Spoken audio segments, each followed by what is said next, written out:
Good evening. My name is Ambassador Andrew Bremberg, and I am the President and CEO of the Victims of Communism Memorial Foundation. Thank you for joining us here this evening. I would also like to thank our friends and partners at the Hillsdale College Kirby Center for welcoming us this evening indoors, given the inclement weather here in Washington, where we are able to still hold this important candlelight vigil in front of the memorial to the victims of communism. Tiananmen means gates of the heavenly palace, but it was on this day 32 years ago that those heavenly gates witnessed the wholesale slaughter of countless people by their own government. For the free world, 1989 is remembered as the year of miracles, where the Berlin Wall fell and the Soviet Union began to crumble. But in China, it showed the brutal lengths the Chinese Communist Party was willing to go, slaughtering its own citizens to preserve its own power. What was the crime these brave Chinese citizens committed? Demanding that their government allow them the freedoms we in the free world take for granted every day: a free press, government accountability, and genuine representation. We are still living in the aftermath of that fateful night in June 1989. And it is for this reason that we still commemorate this appalling tragedy today. We also commemorate those who suffered countless acts of violence carried out across China that day in places where there were no journalists to record and bring to light the atrocities committed in the name of communism. Tonight, we stand in solidarity with the millions across China who were impacted by that event and continue to suffer in silence at the hands of the all-encompassing power of the regime. We also stand in solidarity with the people of Hong Kong, who until recently were the only people in all of China who could commemorate this day's events free from state repression. In 1989, more than 1 million Hong Kongers marched in solidarity with the protests in Tiananmen Square, and since then have mourned those that lost their lives during an annual vigil at Victoria Park. But this will be the first year that no such vigil will take place, now that the CCP has stuffed out any dissent to their one-party rule. Finally, we stand in solidarity with the millions suffering across China today, from the Uyghur, Kazakh, Kyrgyz, and Turkish people who are being subjected to the CCP's genocide, to those suffering in Tibet, to the countless millions who desire basic human dignity, and to the people of Taiwan, whose freedom is being threatened every day. As we hold this ceremony, remember that any mention of the massacre will be erased in the country where it happened. That is why it is so important to hold this ceremony and honor those who educate the future generations about what took place. Few have been as important in carrying on the spirit of those days than the Tiananmen mothers. This group of mothers who educate the public about what their children experienced and demand nothing but transparency and accountability from their government are examples of how regular citizens can have a major impact. For the regime in Beijing, the Tiananmen mothers represent an existential threat to their totalitarian rule. To us, they are an inspiration. And it is for this reason that we awarded them our Truman Reagan Medal of Freedom. Thank you for standing with us tonight to light a candle for those who are the victims of the most brutal communist regime on the face of the earth today. We will continue to hold this ceremony every year until the day comes when the Tiananmen Square massacre is commemorated where it happened and its victims are given justice. I would like to now turn the podium over to Dr. Lee Edwards, the founder and chairman emeritus of the Victims of Communism Memorial Foundation. Thank you so much, Andrew. Ladies and gentlemen, behind me, you will see the replica of the goddess of democracy, which was erected in Tiananmen Square and then brutally destroyed by the tanks on June 4th, 1989. And I'd like to share with you that when we were beginning to plan and design the Victims of Communism Memorial here in Washington, D.C., we said, what icon should we use? Should it be the Berlin Wall? Should it be a boat talking about those who were trying to come out of Vietnam and Cuba? Or would it be possible to have the killing fields of Cambodia? And we debated this long and hard. And we decided that the most appropriate icon, the most appropriate symbol, was to do a replica of the goddess of democracy. For two reasons. Number one, because it is, after all, a representation of democracy, of freedom. But at the same time, it reminds us that this is a threat to the dictatorial regime of China. And that the first thing that they wanted to do was to destroy it. So this gives us both, if you will, the yin and the yang of communism. And we thank you so much for being with us this evening. Let me say one final thing, and that is, I know when you look at where we are today, and we look at the regime which still prevails there in China, perhaps we might get a little bit discouraged, or wonder how much longer is this going to be going on.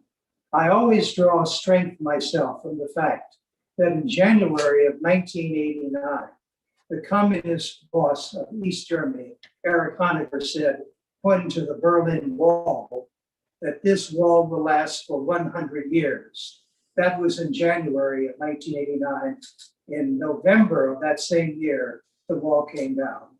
I am confident, as I stand here with you all, with our comrades in solidarity, that the day is coming when the tyrants and the totalitarians of China will be gone, and the people of China will be a free China once again.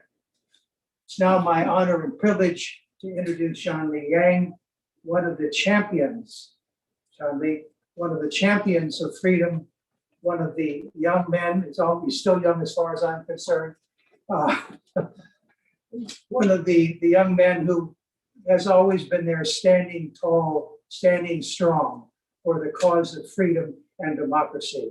And he's going to favor us with a few remarks here this evening. John Lee, please. Thank you, Dr. Lee Edwards, for your kind introduction. Thank you, Ambassador Rambert, and your wonderful team for putting together another candlelight vigil for Tiananmen.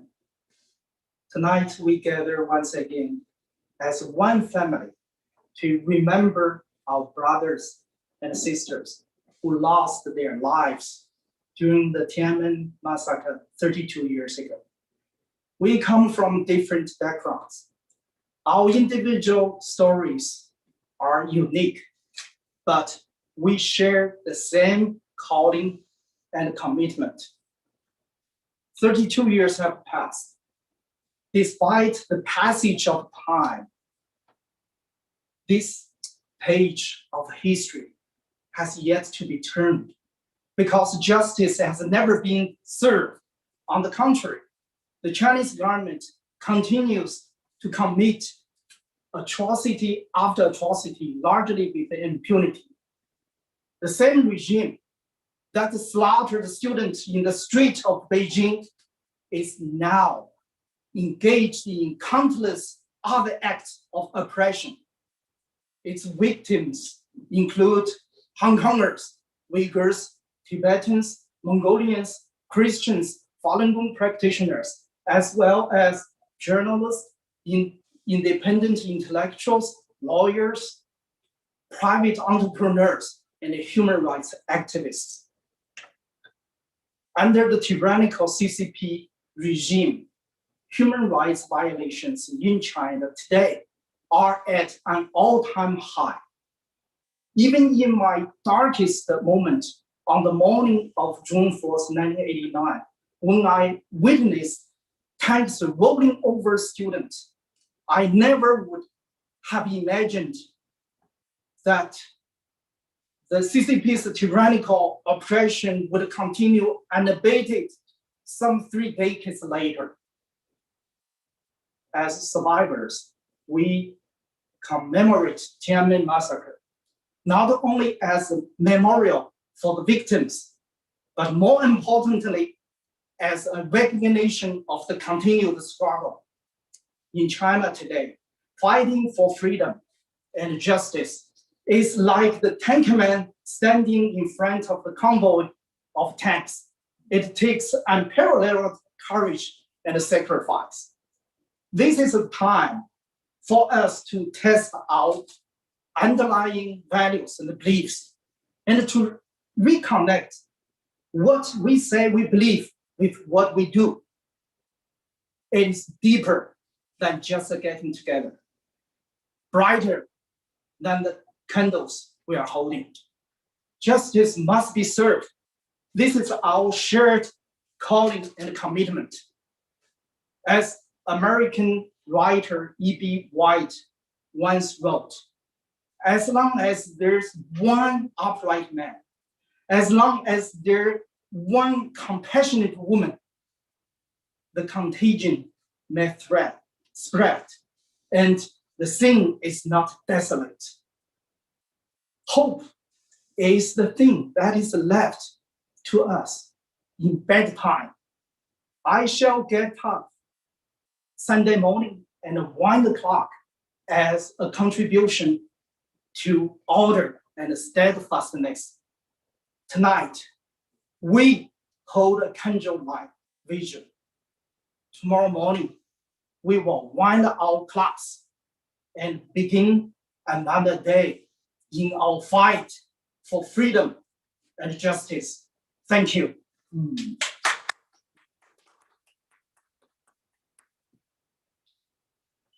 Thank you, Jean-Louis.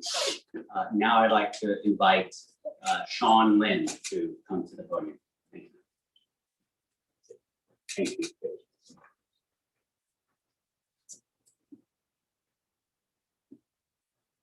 Good evening, everyone. My name is John Lin. I'm with the Falun Dafa Association in Washington, D.C. It's my honor to be invited here to share my testimony as a survivor for the Tiananmen Square massacre. It's unbelievable, 32 years has passed, and those memories still haunt you. When it happened, I was just a freshman. I was a student in Zhejiang University, and I went to Beijing to join the protest on May 30th, 1989. And I was on the square on the evening of June 3rd until I withdrew together with the last group of students on the dawn of June 4th. Even when we departed from the square, we already heard the gunshot. The bullet hit the monument. You can clearly hear the sound. It's still, the night still dark. And you feel the whole square just feel of the fear and horror. Feel the military is marching in. And when we left the square, we heading north in one of the street junctions. I was with a group of students. One of the young students, male, he was very close to the junction, and then tanks passing by. The student was so scared, he fell down on the street. The tank stopped, intentionally rolled back, curved, rolled back, and crashed his skull. All the students there, we were petrified. We can't believe this happened. We don't know how to respond to this. Very fortunately, the tank did not continue its killing. It rolled away. No soldier came out to shoot at us. And then finally, we were able to come closer to look at the students. We saw his skull just like a piece of paper on the ground. It's totally crashed. We were so scared, we ran away. those horrible memories can never leave you.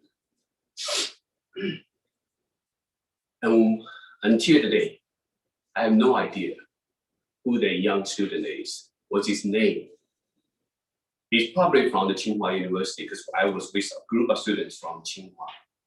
Because I don't know who he is. And probably his parents don't know how he died. And when we went back to the Tsinghua University, some of my friends there told me their class lost 1/3 of the students just overnight. The massacre was so brutal. Nobody can ever forget it if they witness it. And I also want to highlight that the second half of the year of the massacres was also as dark as the massacre, because all the Chinese people were forced to choose whether they'll toe the party line, whether they choose to follow the lies that the Communist Party spread to the whole country, to the whole world. I remember when I back to Zhejiang University for the second half of the year, there was one period of time, every other day, I had to go to the party secretary's office in my department, because they will interrogate you. They will try to ask, what did you witness? I had to lie in order to survive the college life. I had told them I didn't go to the Tiananmen Square. But fortunately, I did wrote what I witnessed, and I actually mailed it to my classmate before I left Beijing. So those memories never left you. And I feel Chinese people suffer so much, not just because of the massacres. The mental suppression the CCP enacted to torture the whole country, it changed the whole generation. My peers, my young fellows together, for the next 3 years after the 1989, before we graduate, nobody talked about anything about politics in China. We lost hope about any reform in China. We didn't think there's any hope. A lot of us, we just think, let's go out of China. Let's try to get a graduate school to study abroad. We lost hope in China. We didn't want to see any change in China. So that's a lost generation. And I feel this is what Chinese communists want. They want to control people's mind. They want to take the spirit away. And this still continue even today. And probably you heard recently in China, there's a popular term called laydownism, right? The young people do not want to be progressive. They do not want to be pursuing good careers. They just want a minimum spending, don't want to buy a house, don't even want marriage. They just want the minimum because they don't have any hope. They couldn't bear the burden for marriage, raising the kids. But I feel even in our generation, we are the earlier laid down because we give up the political hope for China. And Chinese Communist Party want the Chinese people just like slaves for them. You follow Communist Party, whatever they tell you. And we can see in the last few decades, so many persecutions, crackdown against so many different religious groups, so many different group of Chinese people in different professions. And it still happens today. And sometimes my friend will ask me, why they persecute you? Why they persecute the lawyers? Why they persecute Falun Gong? Why they persecute so many Uyghurs?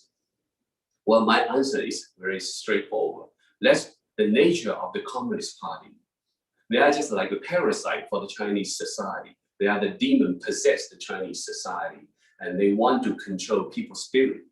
Killing your body is just part of it. They want to change your mind. They want to take your spirit away. So to end my speech, I want to give a little bit positive note. Is that so many Chinese people still have the courage. In the last few decades, many people still resist the Chinese Communist Party suppression. And what I'm very familiar is for Falun Gong practitioners, for 20 years, millions of Falun Gong practitioners still continue to spread the truth about the evil nature of the Communist Party in China every day. Many people did not give up. Many of the human rights activists in China did not give up. Even the young people choose a very passive resistance, but later on, they did not totally give up.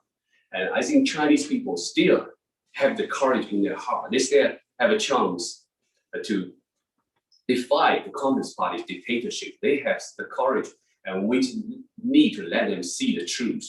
And I believe the truth will prevail. And that's what we need to do every day. We don't have to choose passive. We need to be active. We need to actively spreading the truth inside China. Let more people know what the evil actions the Communist Party has done to Chinese people. And people in the world need to get together. We need to share the calamity the communists brought to the whole world. We need to unite together, and then we will see the ending of the communists in our lifetime. I believe so, and I believe so many Chinese people in China hope so. Thank you very much for letting me share my testimony today. Thank you.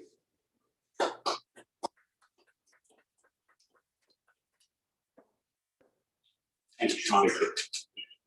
Thank you. Now I'd like to invite Chen Huang Chen to come to the podium. 这样子，你需要跟着我来，你要侧过来，侧着走。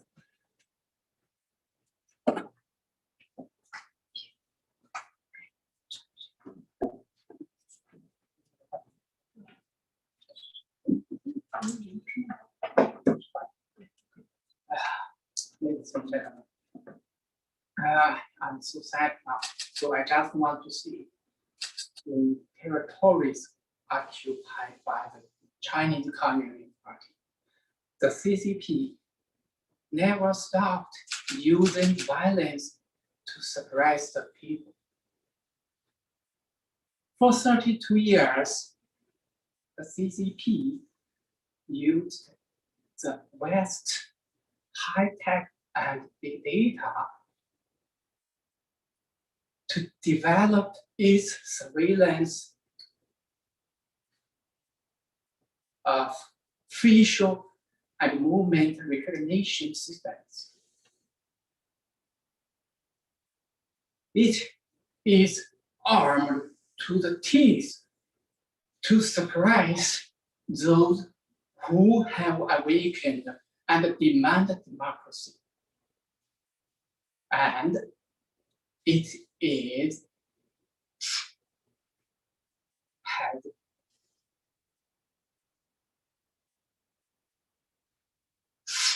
successful infiltrated and corroded other democratic countries. So look at what the coronavirus has done. It is many times worse than Pearl Harbor.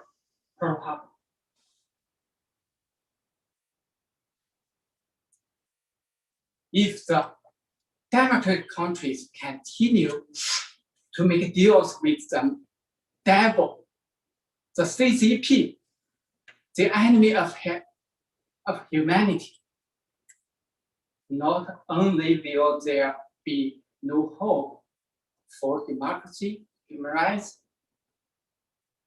rule of law in China, but the future of American democracy will also be destroyed as well. So democratic nations must give up their policies of appeasement and to stand with Chinese people to hold the CCP to account.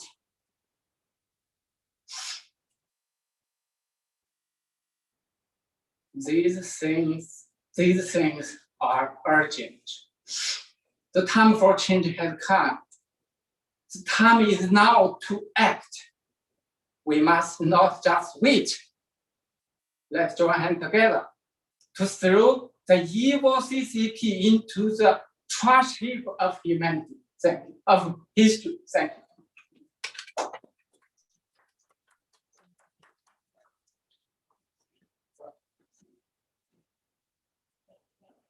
Thank you very much. This concludes our speakers this evening, and now we would like to I invite all of you and all of you gathered here to join us in a moment of silence. So I know we've got lighters out there. We will light the candles and we will have our moment of silence.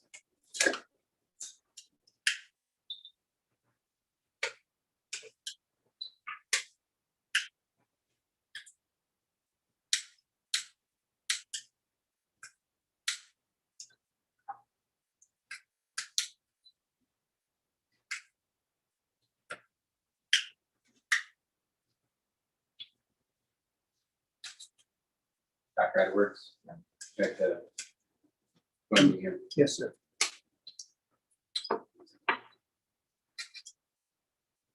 Thank you, everyone. I'd like to ask all of you to join us in a moment of silence.